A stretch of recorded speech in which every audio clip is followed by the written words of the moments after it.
This week, we're going to look at some news that's mostly around team principles, a few tweaks to the sporting regulations, and answer some questions from the inbox.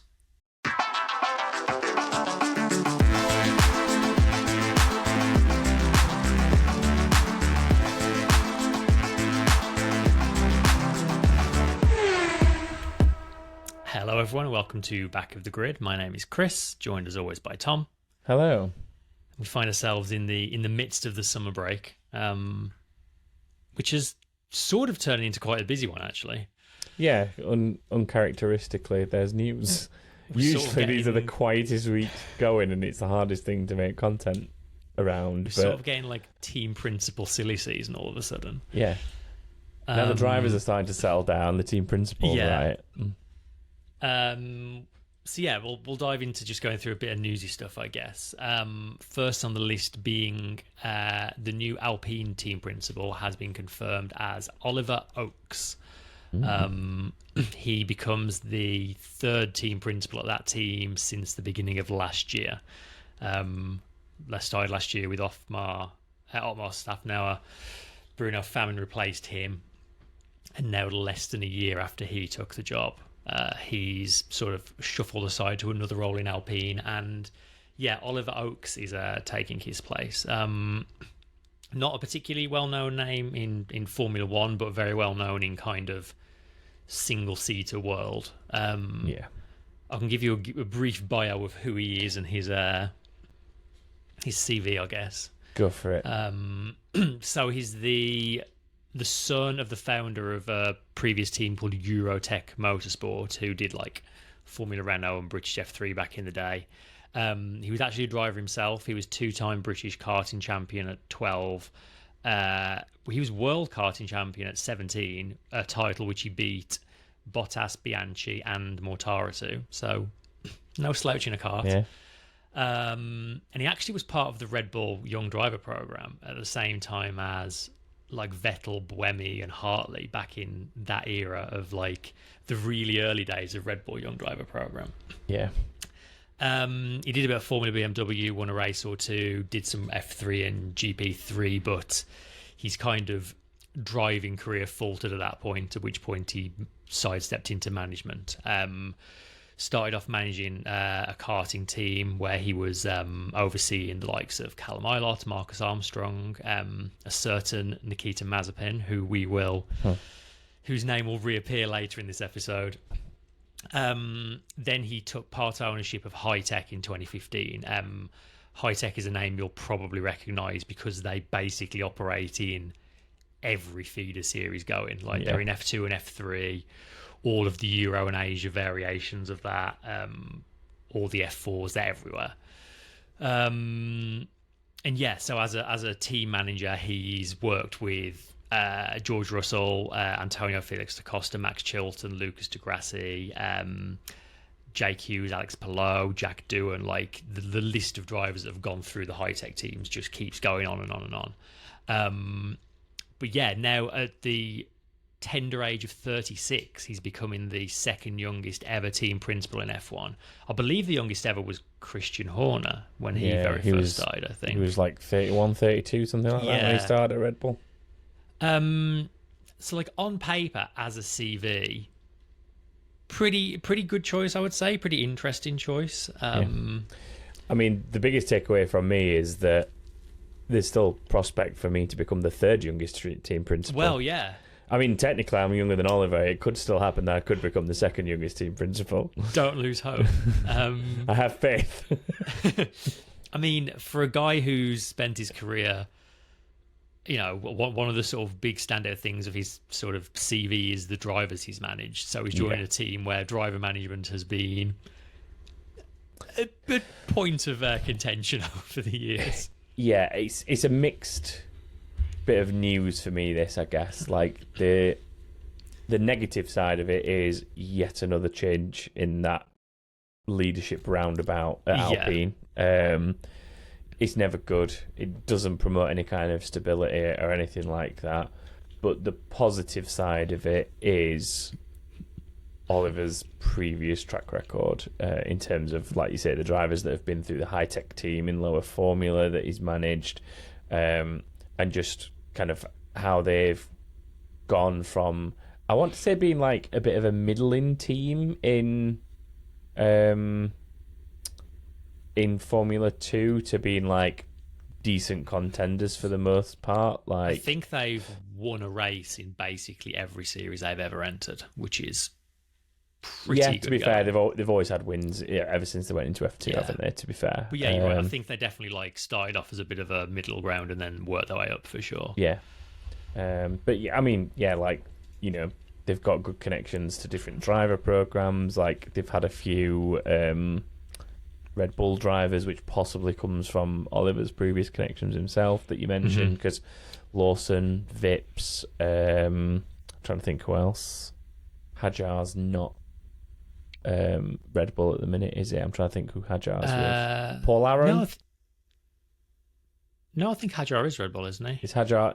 Maybe Hajar is Red Bull and Paul Aaron isn't. Paul Aaron was Red Bull and isn't anymore, maybe? Yes, that sounds right. Yeah. So I know there's a few that have moved around. Anyway, like, he's got those connections and managed decent drivers to decent results in a lower formula. So, and like you said before as well, you know, his name's been around amongst the other drivers himself in terms of being kind of almost that close. It's not that dissimilar a story to Christian Horner's own story, to be fair. It's not, is it? Like, Horner spent a lot of time in lower formula in the British circuit and got pretty close, but was just never quite good enough to get that next step. So sidestepped into the management. Oliver Oakes definitely got further in his career, I would say, than Horner did in terms of what he achieved, at least on paper. But as maybe made the same decision of, I can't keep up with these guys long term. Like, I might be there now, but can I be doing it for the next 5, 10, 15 years? Absolutely. And maybe made that sidestep because of that. So it'd be interesting to see how it works out for sure.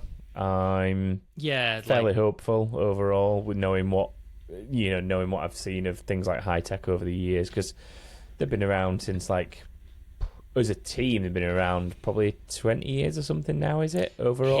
He sort of took over in 2015, but they had existed for a few years before that under a slightly different name. So, yeah, a pretty long-standing team for sure. Yeah. So, and it's a team that was gone from strength to strength since he took over. That's the important bit, isn't it? Especially when you look at the fact that I don't think under the previous guys they were even in Formula 2 and Formula 3. I think it was sort of more regional series before that point, from what I remember, when it came to open seaters. I believe so.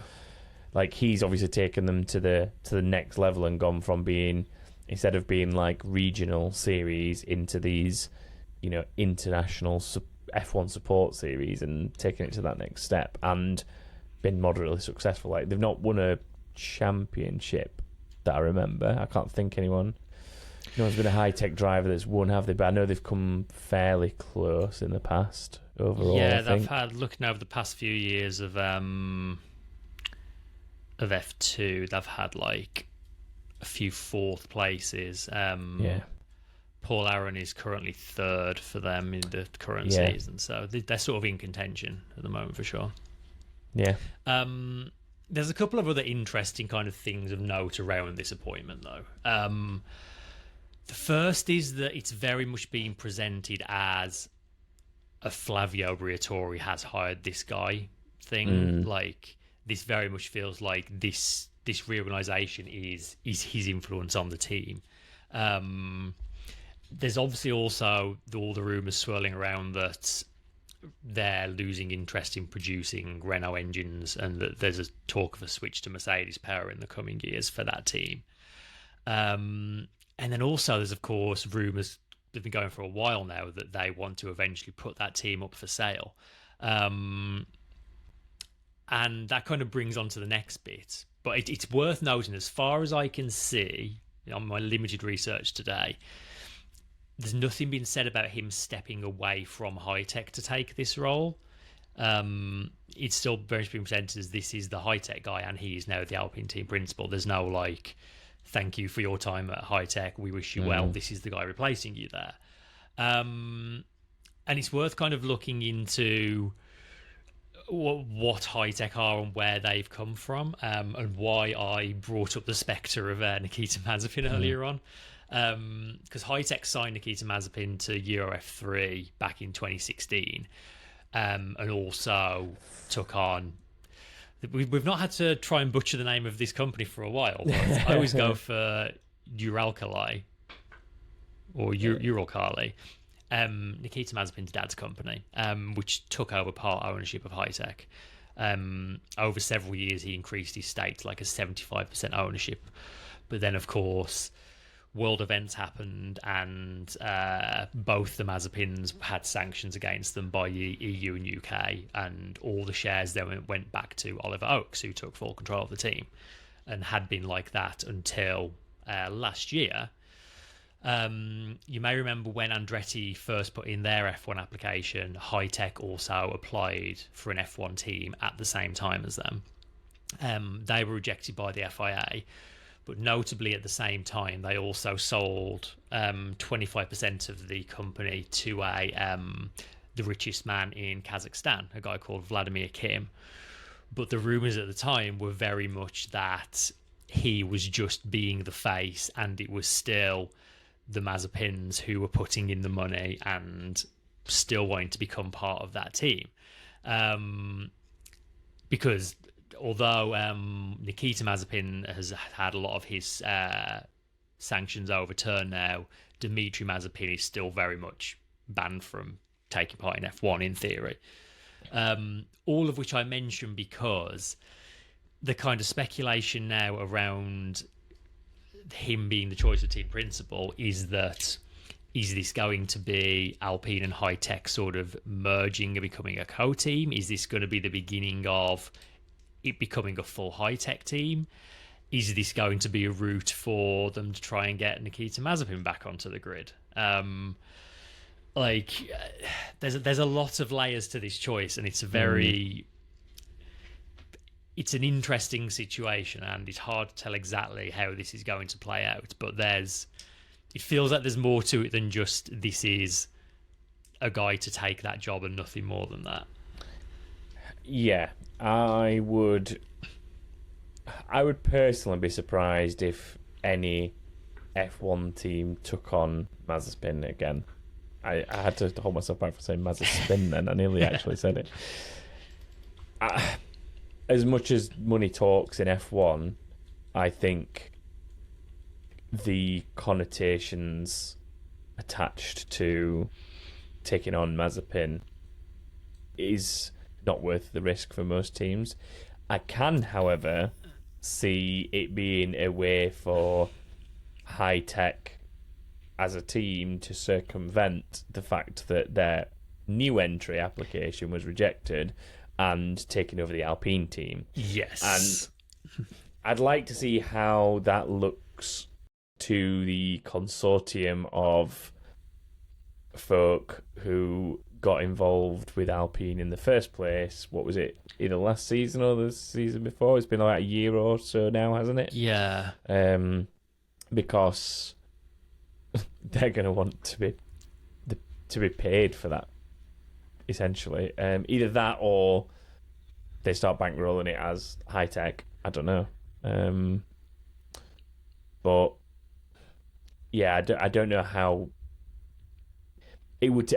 If I was a team principal, it would take a very, very serious amount of bankrolling to even consider a Mazepin entry of any kind, or even a bit of a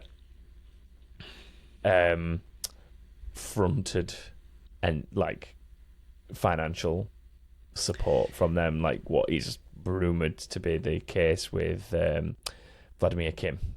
Yeah, and I mean, Alpine aren't the team with the highest credibility on the grid. I think it's fair to say. They've just brought Briatore back, so yeah, exactly. And I think bringing Mazepin back would like destroy whatever shreds of credibility they had left at that point. But yeah, that is interesting. Like the sort of the other investors, because there There's a couple of consortiums, one of which was Maximum Effort Investments, which is the Ryan Reynolds, Rob McElhenney, Michael B. Jordan, and some others things. Like, how involved are they in these decisions? Like, is there more layers? Like, I think the team we currently know as Alpine, I think, is in for some big changes over the next few years. Yeah. At the very least in an engine department, but very possibly in name and owner as well. And I think this is just the first step on that, really. I mean, the Ryan Reynolds and co, let's refer to it as that, because I can never remember, what is it, Maximum Effort? Maximum Effort, yeah. It's such a silly name. Anyway, that little group clearly have decent leverage within the team because they had a Deadpool-themed car for a race weekend. But to be fair, if Ryan Reynolds is putting a lot of money into your team, no matter what it is, and basically says, stick Deadpool's face on this, please, you're going to do it, aren't you? Yeah, definitely. I mean, have you seen, complete tangent, but have you seen the whole thing with one of the Wrexham players being in the new Deadpool movie? And then they've changed all his imagery within like the team photo shoots for the new season to Welsh Pool or whatever it is that they were calling him. Like, just such a meta thing at this point now. Never miss a marketing trick. No. I mean, that is one thing that Ryan Reynolds and his associates, I guess, are pretty good at. So yeah. And I also think they would see the negativity of involvement with all of these sort of people. So that was going to be my sort of follow-up point before you made it. I think they are either going to need to be significantly bought out of whatever their elements are, or they will not allow it, essentially. It depends on, I guess it depends on how much control and kind of voting power they've actually got. I don't know if the actual kind of splits are anywhere to know what percentage Maximum Effort has. I believe, they have a 24% stake. So it's fairly significant. Yeah. It's fairly significant voting, right? Overall, isn't it? If it comes to that. So, yeah, be very interesting to see how that side of it pans out. But I hope that that's more just rumour mill and speculation of, oh, well, this Oliver Oakes guy's worked with the Mazepins before. This must mean the Mazepins are coming back. Like, and it's just rumour mill people it's just clickbaiting. It is, but there's like there's links there. It's just how deep those links go, I suppose. This is the bit where everyone's like, but you've just called this video The Return of Mazepin. And I'm like, yeah, and I got you to click on it, didn't I? You clicked it, man. Next in team principal news, and arguably much bigger, is that Jonathan Wheatley is leaving Red Bull to become the Audi team principal.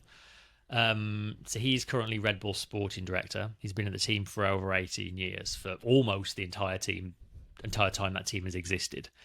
But he's leaving the team at the end of 2024. He's having a whole year of gardening leave before he joins Audi in 2026, which is obviously the new regulations when Audi properly enter the sport with their own car and engine and everything. This sort of comes off the back of Audi recently parting ways with Andreas Seidel, who was the CEO of the group. And then they recently recruited Mattia Binotto as their COO and CTO. So obviously a couple of pretty big name signings they've made off the back of some big names leaving the team. It feels weird for them to be at this stage in their journey and having this much upheaval, and I think all of this uncertainty has definitely played a part in Carlos Sainz's choice of team to go to. I think Hulkenberg's choice was easy because he's already quite well in that Audi ecosystem, I think, isn't he? He already had connections for a long time, and he already had his connections there, so bit of an easier choice. There's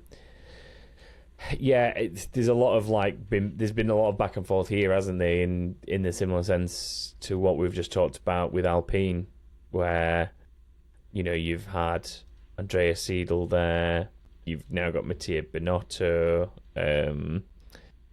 I'm trying to think who was before that, but like there's been a little bit of back and forth going on there, and it definitely doesn't lead to any stable development, and it shows in the team's performance at the minute that the instability. And we've seen it through up and down the grid countless times over the last 5 or 6 years or whatever, where team principals coming and going partway through seasons, or even just literally season to season. You see how much it destabilizes a team overall, not having that consistent figurehead, and potentially changing complete philosophies of internal ways of working because of changes that a new team principal wants to instigate. Sometimes for the better. Like, I mean, in Andreas Siedel's defence, when he went to McLaren, it looked like he was instigating positive change. However, something internally, McLaren weren't happy with, and that changed. But Andreas Stella has gone even further with that, to be fair, when you look at where they are now. We were all giving Andreas Seidel a lot of credit for the turnaround in McLaren, but when you actually look how much further Andreas Stella's taken it, maybe it wasn't as down to Seidel as we thought it was at first, and maybe that's what's been shown with what's changed at Audi. Well, I call it Audi. It's Sauber technically at the minute, isn't it? But I think Binotto and Wheatley could be like a really interesting combination, to be perfectly honest with you. Yeah. There's a lot of potential there. Like, the two long-term old heads of the sport that have been in very high-profile teams. Like, if anyone's going to come together and do something significant, that's a good pairing, I think, for Audi to have gone for overall. Yeah. I mean, they seem to be learning from Ferrari's mistake and leaving Mattia Binotto sort of within technical operations, bringing in Jonathan Wheatley to look after the actual team principal running side of things. I mean, Jonathan Wheatley's a huge name to bring in. Like, when it was looking like Christian Horner might be losing his job, he was top of everyone's list for the guy to take over from him. And I think in many ways, much like James Vowles at Mercedes, like, he's almost been kind of prepared to be internally the next man to take that job. Like a big signing for them, big move for him. They just need to get their ducks in a row. At the very least by the start of 2026. Like, they need to show an improvement as a team next year if they want to hit the ground running in 2026 for sure. Yeah, it's going to be a big shift, and I guess what doesn't help is because Wheatley's been at Red Bull for so long, he's got this year of gardening leave that he's essentially got to see out. So that will impact anything that he can instigate in terms of moving things in the right direction. But I think with Binotto around, there's enough experience there to keep things moving in the right direction until he takes over. Definitely. In full. Final bit of team principal news. Who knew we'd have 3 pieces in 1 week? Is that McLaren have extended their contract with Andreas Stella, who we've already just talked about. He's doing an incredible job at that team. They've just said the usual multi-year deal beyond the end of 2024, which is when his current deal expired. But I mean, it's a no-brainer. He's doing a fantastic job there. It's not much more to say, really, is there? No, I mean, it's briefly touched on it before. Like, I think what they've done over the last year or so, in terms of probably the last calendar year, let's say, in terms of what they did with catching Red Bull up towards the end of last season, and then despite where they started, because the start was awful, wasn't it, last season? To somewhat carry that over, maybe not being outright second fastest like we were hoping for, but to now be potentially considered the fastest all-round car. I think they've gone from strength to strength. It's all been in a very positive direction. So pretty good. Not at all surprised to see Stella being renewed. Yeah. We've also had, over the summer break, some updates to the 2024 sporting regulations. And there's some really interesting stuff in here. The first one is under the brake circuits and pressure distribution header. And the new line in the regulations says, any system or mechanism which can produce systematically or intentionally asymmetric braking torques for a given axle is forbidden, which suggests that a team has found a way within the rules to basically be able to adjust the brake balance on an axle left and right, as opposed to, or in addition to, the usual brake balance forward and back. Obviously, it's impossible to know whether this is something one or more teams are already using and the FIA are closing a loophole, or whether it's a case where a team has gone to the FIA and said, here's a thing we've developed, we think it's within the rules, and the FIA have said, no, you can't do that, and change the clarification in the rules. But it's a fascinating thing that someone has found. Sort of, I don't know, it's almost like torque vectoring the brakes side to side, and like that could have a huge performance advantage. It kind of harkens back to I forget which year it was, when McLaren had the second brake pedal and they could sort of brake one side of the car through corners. Flipping heck. 98, 99 was it? Yeah, late 90s, because it was Hackney and Coulthard at the time.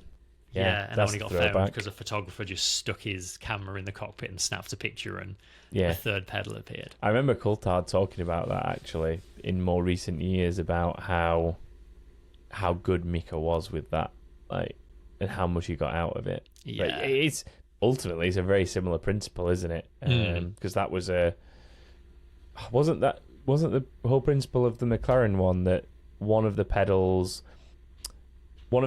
basically did heavier braking balance for the outside wheels, and they basically, from circuit to circuit, they switched which side the pedal affected. So it wasn't dynamically changing during a race, it was just you brake with the standard pedal for even braking all round, and you brake with the additional pedal for the certain corners that went the right way. And it was you would set it up basically based on if it was a clockwork circuit or a counterclockwise circuit, as to which you turn in right or left more, or which corners were going to give you the biggest advantage for it. So this is almost like the modern successor to that system. It really, when you think about it. Now, I'd love to know.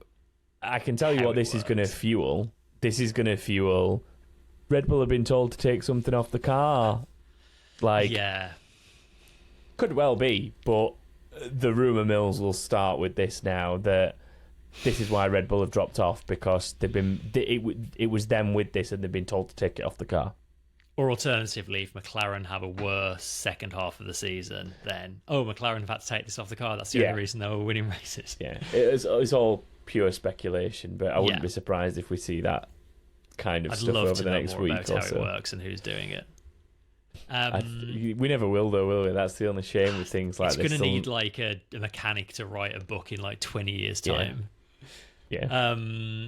Next thing on the updates is mule car testing. So the FIA are now allowing each team to have up to 10 days of testing this year using cars that were built to the previous 4 years' regulations. But with modifications to them that allow Pirelli to test tyres for the 2026 regs. The specific wording is really interesting. Its cars must include and are limited to the minimal modifications necessary for the purpose of testing development tyres, or for testing components or systems on behalf of the FIA. So basically, they're going to be able to use cars from the last 4 seasons and stick bits on to make them behave more like 2026 cars. We did have a similar thing at the beginning of this current set of regulations. I mean, this one feels more difficult because the cars are getting smaller and lighter this time, so it's hard to add things to a car to simulate them being smaller and lighter. But like, in theory, these kind of tyre tests that they do for Pirelli are supposed to be, blind testing. It's only for Pirelli's benefit. The teams can't learn anything. But in practice, they always learn a lot from these tests, and they love doing them. So I imagine we'll be seeing basically all teams coming out with some kind of Franken car to go tyre testing for Pirelli. I can't wait to see them. If we get any footage of them, they must look monstrosities, to be fair. Can't wait to see what they look like, yeah. There's a tweak to the rule around carrying over of penalties to the next race. The new line says that 5 and 10 second penalties may now be carried over to the next race if a driver retires or is not classified. So, can I just ask? Did you italicise the word "may" or was that in the? No, I did. Although I wouldn't put it past the FIA to just use like italics and bold in the regulations just to give themselves like loopholes. That is classic FIA. Right. We're going to make it so that 5 and 10 second penalties may be carried over to the next race if they're not served. So they will at some point find a way to say, no, we're not going to carry that one over for this reason, and there will be uproar. I'm calling it now that will happen at some point. Someone should be carrying a penalty over, and they will find an excuse to not carry it over. Actually. And they'll say, well, the rule says may. It's at the steward's discretion or whatever. And it's going to happen. It'll happen. When do these kick in from? Is it from the start of next season? No, this is now. This is an immediate tweaks, thing. Yeah. Maybe not as soon as the back end of this season, but at some point before the end of next season, long-term prediction, somebody's flaunted that rule by having a penalty not carry over when it should. Because this is to stop things like, I think it was Japan last year when they sort of unretired Perez's car so he could go out, do a couple of laps, serve a penalty, and then retire again to avoid carrying that penalty over. So it potentially stops that. Because previously, drive-through and stop-go penalties could be carried over for the next race if they're unserved, whereas now it covers 5 and 10 second penalties. And then finally, stopping during qualifying, aka the Carlos Sainz loophole tweak. So you may remember in China, Sainz spun into the wall during qualifying and caused a red flag. And he was stationary for over a minute and eventually got the car going again, went back to the pits and carried on and did the rest of qualifying.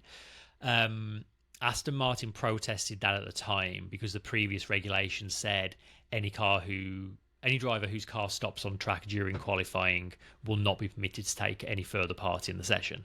So Aston Martin's argument was he stopped. He got going again, but he was stopped for a minute. So by the wording of that, he shouldn't take part. Yeah. The new rule says any driver whose car stops on track in any area other than the pit lane during qualifying or sprint qualifying and receives physical assistance will not be permitted to take further part. So that basically allows for a situation like Sainz where he just got the car going again and got back to the pits. He's fine.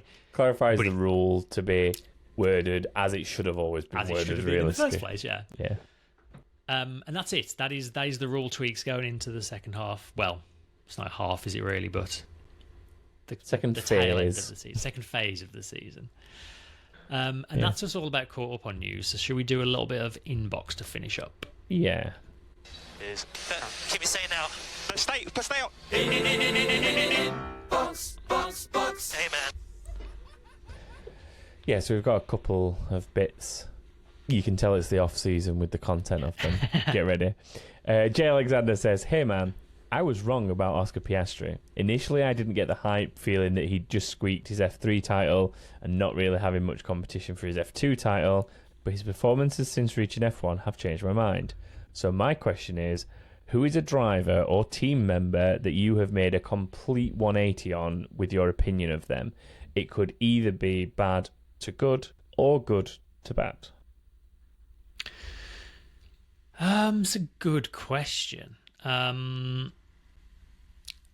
The first one that springs to mind for me, and this might seem like a weird pull, but I remember being very excited by Pascal Wehrlein on his way into F1. Like he came into F1 with like quite a lot of hype around him, like a pretty decent junior career, and then it just never happened for him in F1, did it? I think he'd start off at Manor, and I think he was at Sauber for a little while, but he just never really. The Sauber was only standing for. Or was it the other way around? Did someone stand in for Wehrlein because he was concussed? Someone got concussed, didn't they? I think. That does sound vaguely familiar. Someone had an accident. Did someone have an accident in the Race of Champions? Oh no, that was the other way around. Wehrlein had an accident and was concussed. That was and it. Antonio Giovinazzi stood in for him and spun the Sauber into the wall through that wet patch in China. Yeah, because he came in as a Mercedes junior, he was a Mercedes reserve driver, and he was very much like, oh, he's going to be the next Mercedes big thing.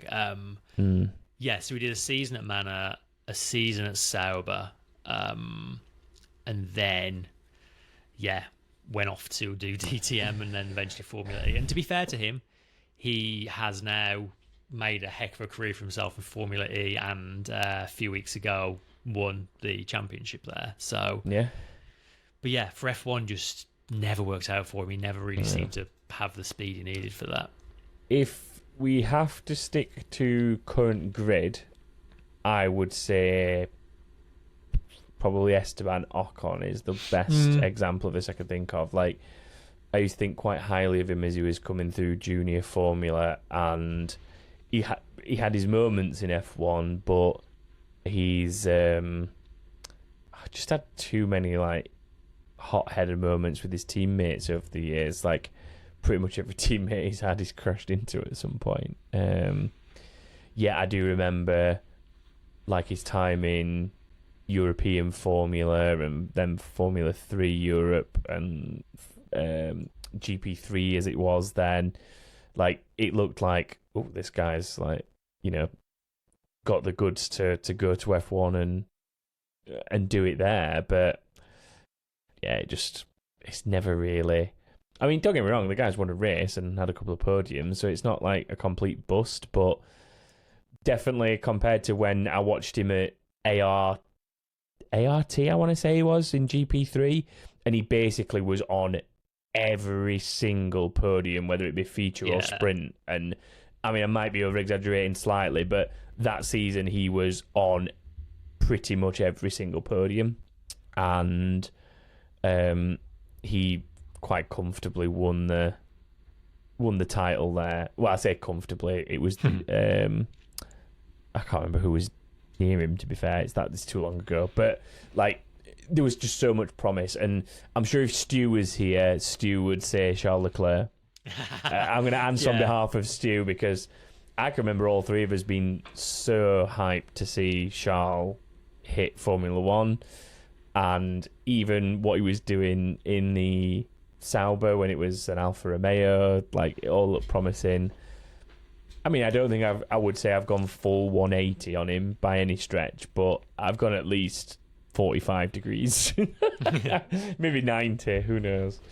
I'll answer that on behalf of Stu with Charles Leclerc. I just had a quick look at that GP3 season you mentioned for Ocon. In an 18 race season, he was on the podium 14 of the 18 races. There you go. That's not shabby, and the majority of them were ones and twos, weren't they, from what I remember? He had one win, 3/3. Only one win? Wow. 3/3, and the rest were all seconds. He came second in more than half the races in that season. It was crazy. He was there constantly. Yeah. Maybe I'm thinking more of Formula 3 than the year before. I just remember there was a season where he basically, if you didn't win the race, he was basically coming second, kind of almost Verstappen and Hamilton kind of esque. Yeah, European F3, it's mostly first and seconds, yeah. See, you can tell that I genuinely was hyped on the guy, because I can remember these tidbits. I struggle, other than, say, Norris and Russell and people like that I followed a bit more closely with them being Brits, then that's it. I haven't really got much else. So yeah. Yeah, next question in the inbox. Another pro Oscar Piastri question. Graham Fuller says, when will McLaren swap over to supporting Oscar as number one driver? I think it'll take quite a lot. I think no matter what, the closest Oscar will get for the foreseeable, I think, is them being like considered equal. Yeah, because I think that's how they sort of are trying to handle them at the minute. They're trying to make it not.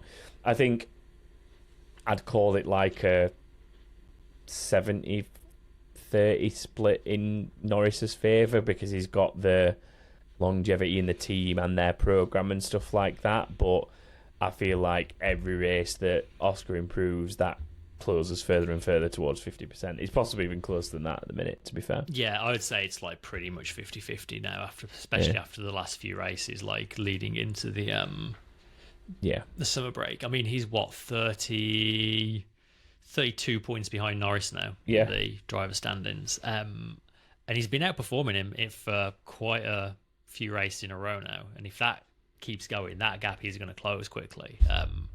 I think he's been the better of the two drivers for a lot of the sort of more recent races. Like it's kind of a nice problem to have for McLaren, isn't it? Like, they've got two of the best performing drivers on the grid right now, but that always ends up biting you as a front-running Formula One team. Well, I mean, you only have to look at the events of Budapest to sort of see that. Exactly, yeah. To some extent. I've got one question for the inbox, since that was the only two ones we've had sent in. I've got one for you. Do you think the Newey to Aston Martin rumours will come to fruition? And if they do, will Max Verstappen follow him? Oof. Yeah, so Italian media are reporting Newey to Aston Martin as a done deal now. That the Ferrari thing isn't happening. I've kind of had that as one of the more likely scenarios from the moment Newey left, to be honest. Like, the way Lawrence Stroll is building that team. I mean, he's basically going to do everything he can to try and make his son a world champion. Yeah. But yeah, obviously, like, they've built this new factory, they've built this new wind tunnel. That they are, as bad as this season is going for them, they are definitely a team moving in the right direction. So I can definitely see that being true. What does that mean for Max Verstappen? I mean, Red Bull are definitely a team going through a lot of changes at the moment. Like, their performance has certainly dropped off. They, in the space of a few months, are losing two of the biggest names in the team.